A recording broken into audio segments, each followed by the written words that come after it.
Hi guys, welcome back to the diary of an Indian mom. आज के मेरे इस वीडियो में I am going to talk to you guys about olympiads. यानी अगर आपके बच्चे फॉर्मल स्कूल में आ गए, फर्स्ट स्टैंडर्ड में आ गए हैं, तो most of you would have heard about this term Olympiads, and I do keep on getting a lot of questions about कि क्या होते हैं Olympiads, and if I can share the basic information about Olympiads here.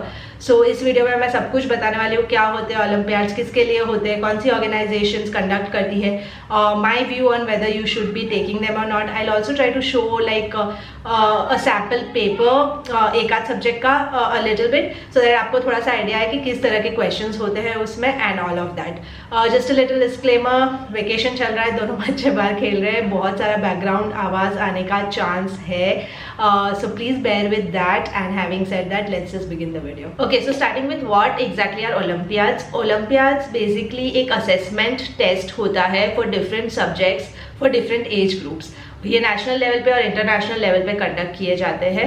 So for every subject, जैसे first standard के बच्चों के लिए, second standard के बच्चों के लिए, हर क्लास के लिए अलग अलग असेसमेंट टेस्ट होते हैं for every subject, and basis how the kids perform in those particular test उन लोगों को सर्टिफिकेट्स, मेडल्स, कभी कभी स्कॉलरशिप्स भी दी जाती है। अलग अलग ऑर्गेनाइजेशंस के अलग अलग रिवॉर्डिंग या अवार्डिंग मैकेनिज्म्स होते हैं। सो अगर शॉर्ट में बताए तो अलग अलग एज ग्रुप के बच्चों के लिए का ये इन अ वे कॉम्पिटिटिव एग्जाम है जो नेशनल लेवल या इंटरनेशनल लेवल पे कंडक्ट किया जाता है फॉर डिफरेंट सब्जेक्ट्स। कौन एलिजिबल होता है for Olympiads? So Olympiads India में usually most of the organisations है फर्स्ट स्टैंडर्ड से शुरू करके 12th स्टैंडर्ड तक के अलग अलग टेस्ट, यानी जो भी बच्चे फर्स्ट स्टैंडर्ड में आ चुके हैं they can participate in the class 1 का olympiad test, those who are in class 2 can participate in class 2 and so on up till class 12th। कुछ ऑर्गेनाइजेशंस है जो केजी के लिए भी कंडक्ट करती है Olympiads, but there are very few of those kind. Okay, so अब ये कहाँ और कैसे कंडक्ट किए जाते हैं ओलंपियाड्स? तो यूजुअली जो ओलंपियाड्स होते हैं वो इन फाउंडेशंस का स्कूल्स के साथ टाई अप होता है एंड स्कूल्स पार्टिसिपेशन का बच्चों का रिक्वेस्ट भेजती है। So the registrations happen through a particular school only in most of the cases. कुछ कोलंपियाड्स है जो इंडिविजुअल पार्टिसिपेंट्स को भी रजिस्टर करने देते हैं, स्पेसिफिकली फॉर केसेस जहाँ होम स्कूल कर रहे होते हो बच्चों को, या कोई एक्सेप्शनल केसेस हो तो आप इंडिविजुअली भी रजिस्टर कर सकते हो in a few of this olympiad. Okay, so अब कौन कौन से पॉपुलर या अच्छे ओलंपियाड्स है, क्योंकि अगर आप गूगल करोगे तो बहुत सारे आपको मिल जाएंगे, लेकिन उसमें से सबसे अच्छे या क्रेडिबल कौन से वाले हैं? तो जो सबसे पॉपुलर है इंडिया में, it's called the SOF Olympiads. ये साइंस ओलंपियाड फाउंडेशन, उसका फुल फॉर्म ये है। ये लोग जो ओलंपियाड्स करते हैं वो सबसे पॉपुलर है। Then there are a few others also like Crest olympiads. I think वो लोग ऑनलाइन ओलंपियाड्स करते हैं, तो उनका जो असेसमेंट होता है वो ऑनलाइन होता है, which is the plus point. और फिर उसके बाद इंडिया टैलेंट और बहुत सारे और ओलंपियाड्स भी होते हैं। इन सब की रजिस्ट्रेशन फीस बहुत ही नॉमिनल होती है। I think 300-400 rupees is the registration fees. और कब होते हैं ये ओलंपियाड्स? तो most of them happen in the month of November और दिसंबर, यानी towards the end of the year, जब आपके बच्चे का अच्छा खासा एकेडमिक ईयर खत्म हो चुका होता है फॉर दैट पर्टिकुलर क्लास, तभी ओलंपियाड्स होते हैं, ताकि मोर और लेस उस पर्टिकुलर क्लास का आपका फाउंडेशन या कंसेप्ट क्लियर हो and you are well prepared to appear for those olympiads. कौन कौन से सब्जेक्ट के ओलंपियाड्स होते हैं? तो अलग अलग फाउंडेशंस हैव डिफरेंट इसमें बाइफिकेशन, लेकिन अगर मैं SOF की बात करती हूँ तो they have 6 different types of Olympiads for class 1 के किड्स। मैं अभी सब कुछ क्लास 1 के रेफरेंस में बता रही हूँ, बट मोर और less for all classes it is the same, at least जो जूनियर लेवल के क्लासेस होते हैं वो। फिर जैसे जैसे बड़े होते हैं ऑब्वियसली सब्जेक्ट्स बढ़ते जाते हैं, ओलंपियाड्स अलग अलग सब्जेक्ट्स के और इंक्लूड हो जाते हैं। आई थिंक फर्स्ट और सेकंड स्टैंडर्ड के लिए एक ही लेवल होता है हर सब्जेक्ट में। As they go forward, I think they have 2 levels, so that's how it works. But now currently I'm sticking to first standard का जो structure है वो।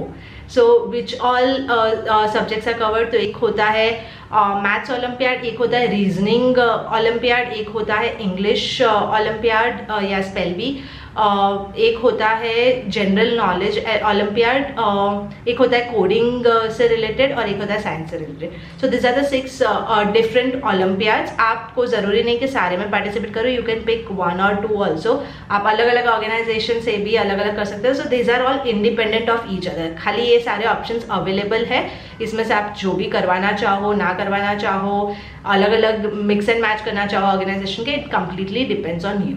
So now whether these Olympiads are useful or not, और दूसरा whether आपको देना चाहिए या नहीं, या हम दे रहे या नहीं, ये दोनों टॉपिक को मैं कवर करूंगी. But before that I am quickly going to show you one sample paper. So this is one of the sample papers. अगर आप इसमें देखोगे all the questions are multiple choice questions, और देयर आर अराउंड 40 क्वेश्चंस जो बच्चों को दिए गए हैं.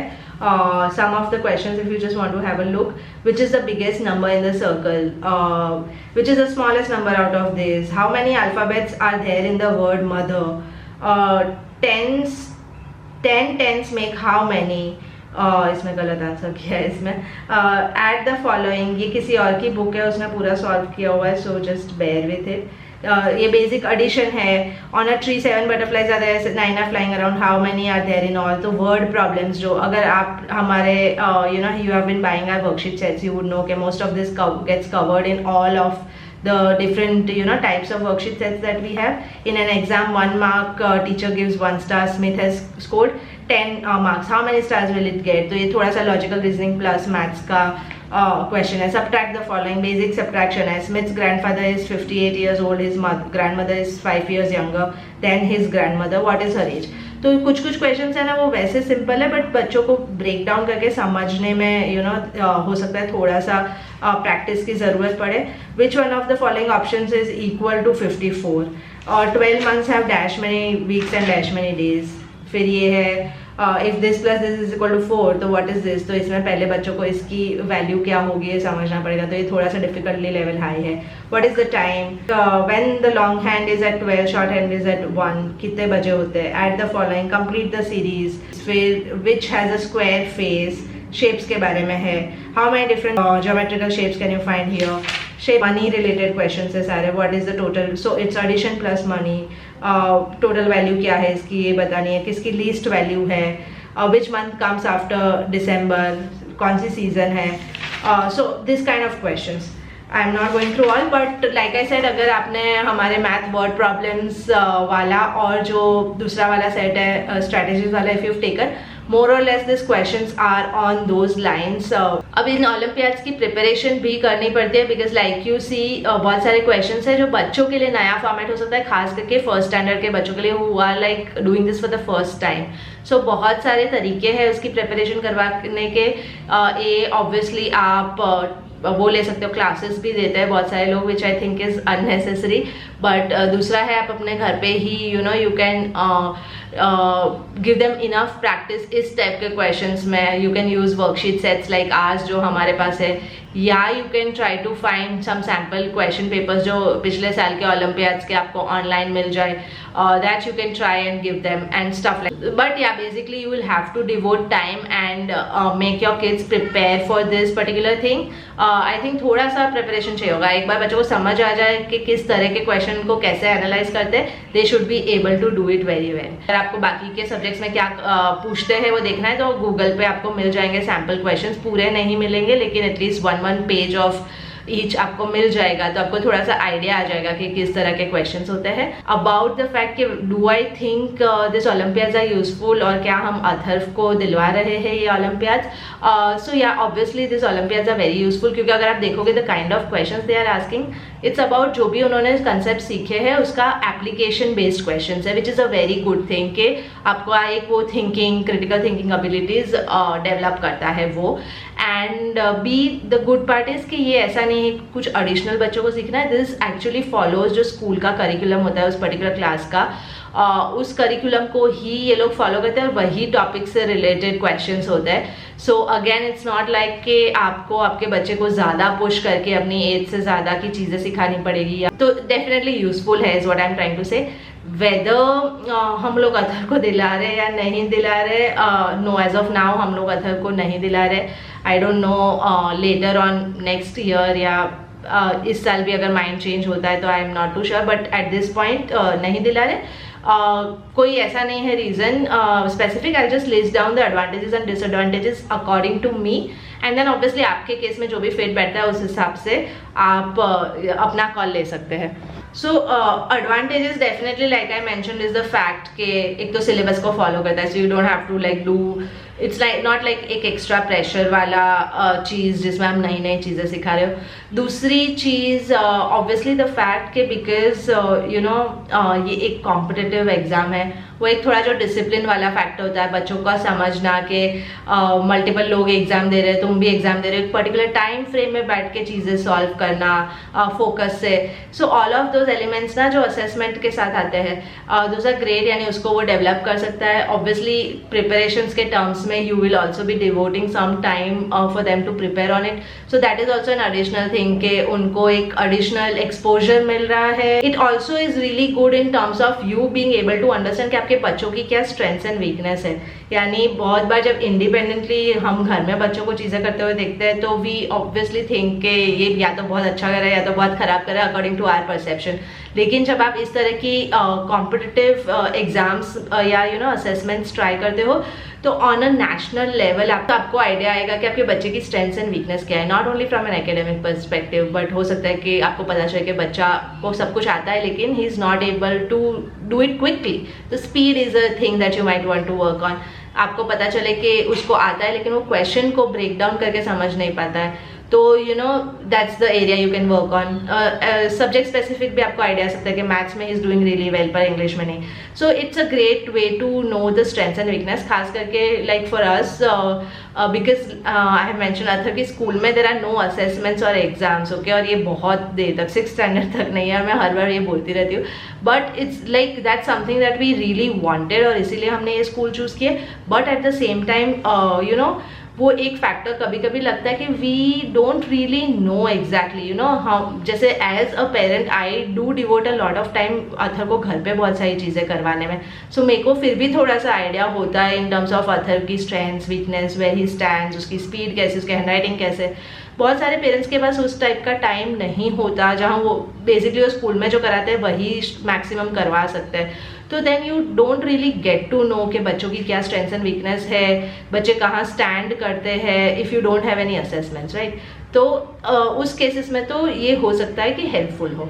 डिसएडवांटेजेस, ऑब्वियसली सबसे बड़ा डिसएडवांटेजेस के बहुत छोटे बच्चे हैं, सो ऑब्वियसली आई थिंक वो एक आप भले इस एग्ज़ाम को ऐसे दिलवा रहे हो कि यू नो बच्चा कुछ और सीखेगा, थोड़ा फोकस डिसिप्लिन सीखेगा, बट कहीं ना कहीं वो एक एलिमेंट आ ही जाता है कंपटीशन का कि कितना तुमने परफॉर्म किया, कौन सा तुम्हारा रैंक आया, you know, which again at this age I don't think होना चाहिए, but it depends on you, यानी सबका अलग अलग टेक होता है इस चीज़ पे, विच आई रिस्पेक्ट। सो या वो एक हो सकता है। दूसरा obviously it's an additional pressure, क्योंकि आपको प्रिपरेशन करनी ही पड़ेगी, इसके लिए कितनी करनी पड़ती है depends on your kid also and on you also, but you will have to devote some time every day, खास करके अगर आप मल्टीपल ओलंपियाड्स में एनरोल करवा रहे हो बच्चों को, तो you will have to figure out के एक पर्टिकुलर टाइम स्लॉट दो आप बच्चों को and spend that extra time, so that's an added pressure if you want to say so, especially अगर लॉन्ग स्कूल टाइमिंग्स है जैसे अथर के लॉन्ग है, तो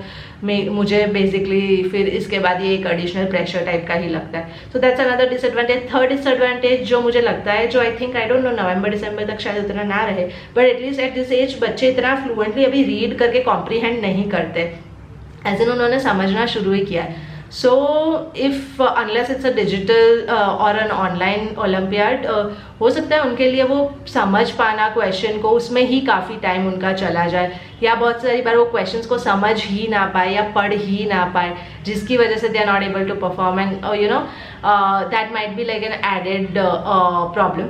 सो अगर आपके बच्चे फ्लुएंटली अभी रीड नहीं कर रहे फर्स्ट स्टैंडर्ड में, then again that is one disadvantage that I see. I don't know इनके पास कोई तरीका होता है उसको टैकल करने का या नहीं, बट या दैट इज़ डेफिनेटली देयर। यानी बेसिक क्वेश्चन तो वो कर लेंगे जिसमें सीधा सीधा दिख रहा है एडिशन सब्ट्रैक्शन, बट हो सकता है कुछ ऐसे कॉम्प्लिकेटेड जो वर्ड प्रॉब्लम्स है तो उसमें उनको पढ़ के समझ पाना कभी कभी हो सकता है थोड़ा सा डिफिकल्ट हो। सो ब्रॉडली यही है advantages disadvantages that I see of olympiads. Again personal call है, I just wanted to give the information out there so that आप जब भी डिसीजन बनाओ या अगर आपको नहीं भी पता तो यू गेट टू नो कि there is something like that exists and then you can take an informed call कि अगर आप अपने बच्चों को ये करवाना चाहते हो या नहीं करवाना चाहते हो। सो या that's all for today's video and I hope आप लोगों को अच्छा लगा है। अच्छा लगा है तो प्लीज़ लाइक कर दीजिएगा and come follow us on Instagram, junior Gurukul का इंस्टाग्राम, जहाँ पे हम लोग बहुत सारे like we are now putting out informative and you know tips and tricks related post almost every day. तो आइए वहाँ पे हमें फॉलो कीजिए। मेरे personal handle diary of an Indian mom पे भी आके आप मुझे फॉलो कर सकते हो। यहाँ पे सब्सक्राइब नहीं किया तो कर दीजिए and I will see you in my next one. Bye bye.